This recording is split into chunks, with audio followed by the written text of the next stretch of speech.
Charles Aznavour, place de la République. Enseigne de luxe, avenue du Nord. Yerevan est la vitrine moderne, parfois huppée de l'Arménie. Sur la route de Goumri, l'atmosphère change radicalement. Il y a 30 ans, Goumri était rasé par un tremblement de terre. L'année suivante, l'URSS s'effondrait. L'Arménie indépendante devait se reconstruire. Fin de journée, l'heure des leçons pour Vladimir. Sa mère, Mariam, est à ses côtés. La famille habite dans un domique, une maisonnette temporaire construite au lendemain du tremblement de terre, un temporaire qui dure. J'aimerais avoir une maison à moi, un toit sur la tête. Le père travaille en Russie. Mariam n'a pas d'emploi.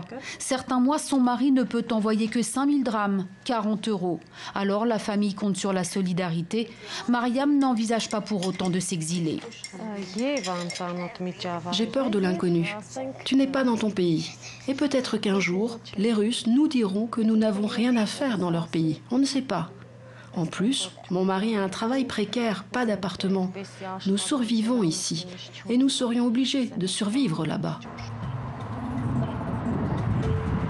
Dans cette cité du Nord-Ouest, un travailleur sur 2 est au chômage. Les friches rappellent l'âge d'or quand la région était un fleuron de l'industrie textile. Mais un homme a tenté le pari de redonner vie à cette activité. Karen Gomtsian est le patron fondateur de Lentex. S'il a fait ses études en Russie, c'est dans sa ville natale qu'il a voulu développer son entreprise.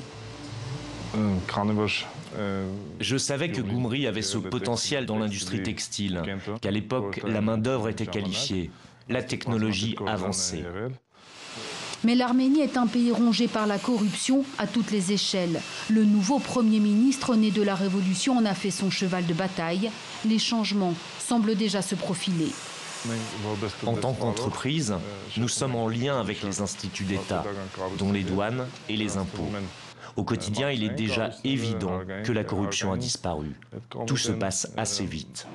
Une ère nouvelle donc s'ouvrirait-elle en Arménie? Un vent d'espoir. Depuis de nombreuses années, le pays voyait s'enfuir ses cerveaux, ses étudiants les plus motivés.